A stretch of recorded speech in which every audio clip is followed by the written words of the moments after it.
Hello, it's Mr. Egg. It's October in Thailand and it's raining. Well, it's rainy season, so you'd expect it to.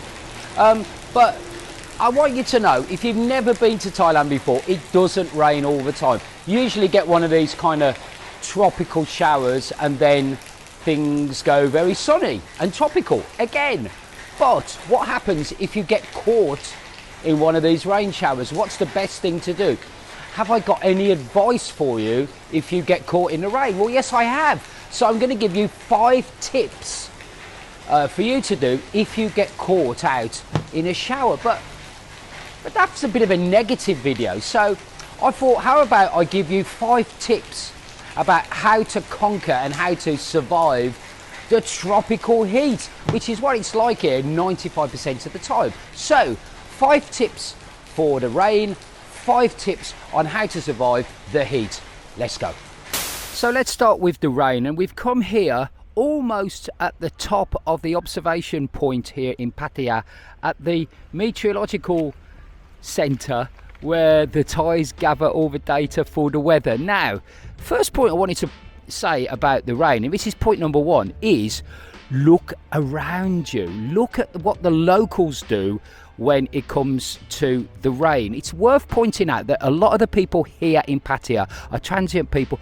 They work here, but they're not actually born here. They come from places like Isan up north that are very agricultural, and rain is a really important thing for them because obviously it affects their livelihood. The Thais will prepare for the big rain. If they, for example, got shops outside selling stuff, they'll get their goods, they'll put a cover over them, or they'll get out of the rain, change their clothing and get ready for the big downpour. So number 1, watch what the Thais do. When it starts to spit and spot, the Thais don't go out in the rain.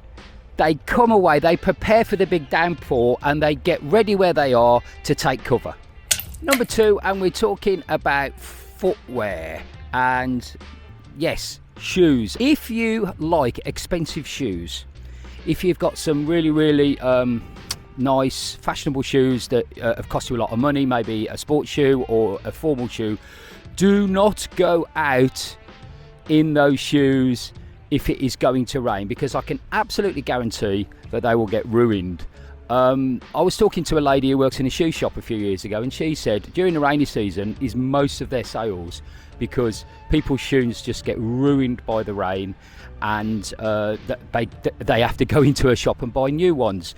Have a change of shoes if you're on a motorbike or you're going somewhere. So for example, I've got these flip-flops here. I wear these on the bike. I'll be on my motorbike and it will start spotting like I've said, and the first thing I would do is I'll stop the bike and change my shoes, because I do like I like wearing expensive sports shoes sometimes, nice brand names. Yes, these are Skechers, yes, for old people, but they are expensive. I can't tell you the amount of shoes that I have got through when it has started to rain, and as much as you try and wash them in washing machines, you will never get them dry. You will never get rid of the smell. There's just something about it. Maybe it's the sweat as well and everything here. Oh, this is a lovely topic, isn't it?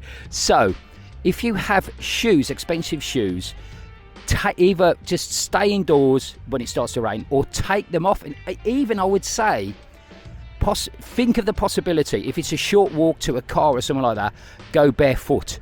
I know you have to be very careful about things like broken glass and other stuff you might be walking in if you can't actually see the ground. Think about the possibility of rolling your trousers up and going barefoot as if there's flooding, but be careful what you're treading on. If you've got expensive shoes, take care, and always make sure you've got access to a pair of flip-flops if you're walking in the rain.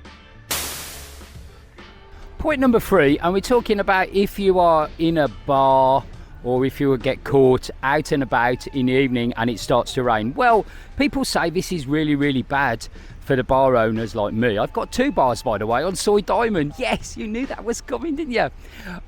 But it's not, because at the end of the day, if you're in a bar area, if you're owner of the bar, you're in a bar, it starts to rain like a tropical rainstorm, you do not want to move from that bar, so you're going to stay inside. That is a good thing for us. But maybe if you're expecting it to rain, if you go to a bar area, make sure it's one where you can move around. There's lots of bars together. Soy Diamond, for example, is really good. You could go to the pub, have a few drinks, and then go into another bar, Milk, which is even better because there's some lovely sexy girls there.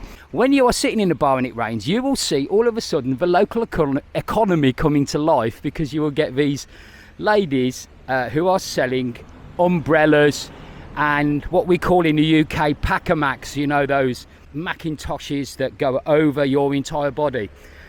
Both very good and both very cheap. I don't think the umbrella will last you a lifetime, I'll be honest. They're not the best quality, but it'll get you through. The Macs are usually better, although it does take a while to put them on and take them off. I understand that. So go for a Mac. It's better in the wind, or get an umbrella if you like. But like I said, it's not going to be a lifetime gift. It's only going to last a few hours. Just before we continue to point number 4, I want to say a quick word about something that is very, very important to talk about, and that is mosquitoes and mosquito-borne illnesses that you can get. Many people know that I have had dengue fever, which is passed on by mosquitoes, twice. Recently, a very, very prominent YouTuber in Isan, he's contracted dengue fever. His wife did as well. Unfortunately, his wife passed away. Tragic story, and it is a killer. So mosquitoes hang around water, especially standing water, so be careful if there is a lot of standing water, flood water or whatever on the pavement when after it's rained. Be careful if you are seeing mosquitoes come up from that. Right, point number 4, and we're going to talk about driving in the rain. If you are not used to driving here in Thailand, maybe you've hired a car or you've hired a bike, naturally be very, very careful. When you've got standing water, you don't know what's underneath. You have been driving around and you have seen holes in the road, roadworks that are completely unprotected. Be very careful when you're out and about. Obviously reduce your speed, because you're going to start skidding, especially on a motorbike. And always check your tyres. Even if you're hiring a vehicle, check the tyres. Are they like Misteregg and bald, or have they got a good tread on them? And if you are hiring a vehicle, a car, and you're going into a place where maybe it's going to be a little bit rough, like go to Isan, go to the girlfriend's family or whatever, or it might rain, look at the height of the vehicle.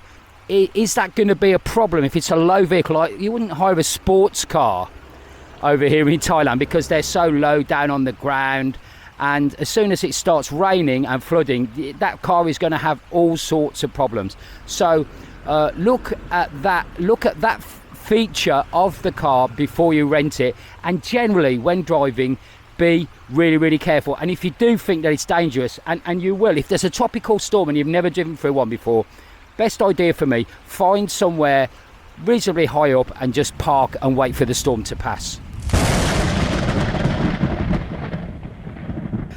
And the 5th and final tip about the rain is what to do after the rain. Maybe you've got caught in a shower and you're wet, you've got wet clothes. As I say, I hope you've changed your shoes, you don't have wet shoes.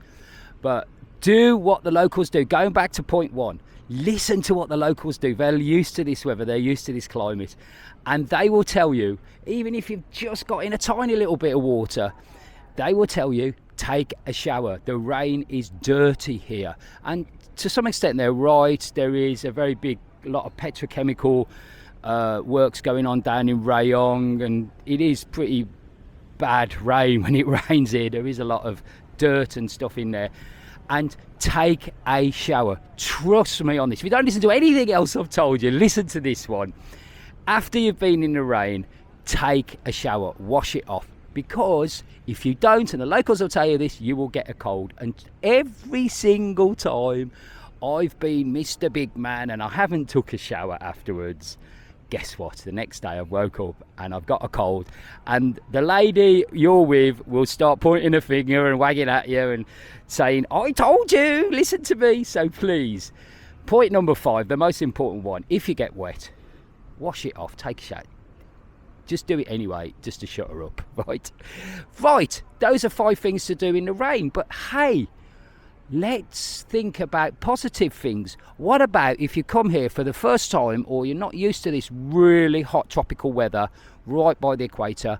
How are you going to deal with it? Let's go and find somewhere really nice and talk about what to do when it's sunny. Ah, this is better. On the beach, and it's pretty sunny. Even in the rainy season, if you've never been to Thailand, it's still hot. So take care when you're in the heat. Here's 5 tips about being in the sun, how to stay cool, how to stay safe. And the first one is actually exactly the same as the first one in the rain part of this video. Do you remember part 1? I said, look around you. Do what the Thais do. Do you ever see the Thais exercising during the daytime? No, you never do. When it's sunny, the only Thais you generally see in the sun are A, the homeless, and B, people that are working. So people that are in Pattaya, motorbike taxi drivers, selling you sunglasses, selling you all sorts on the beach. You never see the people that have got money or have got any sense working, and who are working out in the sun. Even in their lunch break, they don't go out. So look at the way that the Thais even walk. Look at the walk that they do. I can tell. I sit in my bar on Soy Diamond called Le Pub, and I sit there and I look at people walking past me, and I can say, yeah, he's just got off the plane. He's never been to Thailand before, because you've got this really, really fast walk. Walk slowly. Don't overexert yourself. Take lots of breaks. Get in the shade. Chill out and be like the Thais. Point number 2, and it's all about sunbathing and exposing your skin to the sun. And be careful when you come out here. Your first idea is, it's hot, it's tropical, let's get down to a G-string or whatever and get really, really you know, have a sunbathe. But be careful. Again, going back to point 1, look at what the Thais do. Those Thais that I told you that are working and are taking it easy outside, they have always got long sleeves and long trousers or pants in America. You might think, no, I've come halfway around the world, I've paid all my money, got on a plane for 12 hours, I want to get the rays, I want to get nice suntan. Be careful, take it easy, and think about the advantages of wearing long pants. Yes, I know people say to me, Mr. Egg, how can you wear jeans? Well, actually, I find them really, really comfortable. I don't get sunburn on my legs. Sometimes I see people that are on motorbikes that have got that have got shorts on, and the next day they'll wake up and they'll have red legs, and then it will go white. As you know, when they take their shorts off. So think about the clothing that you're going to wear. Don't overdo it on the first day. Here's the third point, and I'm practicing my slow walk like I told you in point 1. And this comes from Australia actually, and they say in Australia, to avoid skin cancer, slip, slap, slop, or it might be slip, slop, slip on a shirt, slap on a hat, and slop on the sun cream. I've asked you to bring me some sun cream in the past, and people have been so kind. In my bag here, I've got some Factor 50. It is really useful, especially if your skin is like mine, very pale, and you're not used to the hot weather. Even when the sun is behind the clouds and it might be a downcast kind of day, you're still going to get the UV rays. So get some of that, and also you can do what I do here. There's a few mints and stuff in there as well, but just bring some small bottles. You can decant it into a smaller bottle. Be careful, and as the Australians say, slip, slop, slap. Slip on a shirt, slop on the sunscreen, and slap on a hat. Point number 4, and it is schedule your exercise routines or any kind of physical activity, if you like, in the cooler time. So they say, the famous song, Mad Dogs and Englishmen go out in the midday sun. Like I've already said, you don't see Thais out during the daytime. So if you are going to get those 10,000 steps in a day, like many people do, I get that, but either do it early in the morning or do it late at night, or even you could do it actually in the middle of the night. How about this idea? Take a siesta in the afternoon, just like those Spanish people do and people in Europe. And maybe you can, I don't know, maybe take a little friend to have a little siesta with you. Go into your nice, cool, air-conned hotel room or Airbnb and just chill out and relax. And don't forget, during the daytime, you never ever see the Thais out. It's a Saturday. It's a Saturday. You never see the Thais out during the day. They're going to find some shade.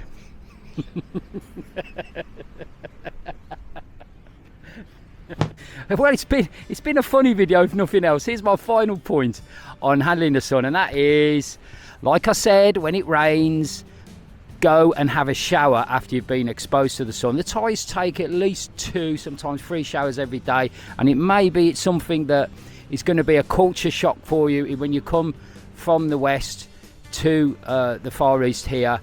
The amount of times that the Thais like to have a shower and keep clean. There is a cleanliness element to it, of course, but there is also a thing that they're cooling down. And I don't know about you, but Thai women seem to spend like half their life having a shower. A shower lasts like 20 minutes, half an hour. So take your time. Once you've been in the sun, have a nice refreshing shower and enjoy yourself and catch the rays, but do it safely. Don't forget to moisturize afterwards. So those are my 5 things about the rain, 5 things about the sun.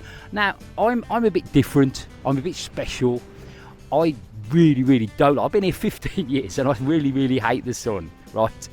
But what do you think? What is your point of view? I want to know what you think. This is a two-way street here on the channel, so please let me know in the comments down below what you're thinking. Have you got any tips for being good in the rain, or staying out of the sun, or staying safe? Also, don't forget to like and subscribe this video, and if you really want to help the channel, think about becoming a member from just £2 a month. Join our membership program where you get my personal vlog twice, sometimes 3 times a week, and lots of archive live shows and extra content as well from just £2 a month. It's great value. But for me, Mr. Egg, I'm going to try and get in the shade now. I've had too much sun already. See you down the pub and milk on Soy Diamond, folks. Bye. And while you're at it, get some sunglasses as well, because it's going to protect your eyes. Don't And while you're at it, get some sunglasses as well to protect your eyes. If you haven't got any expensive Italian ones like me.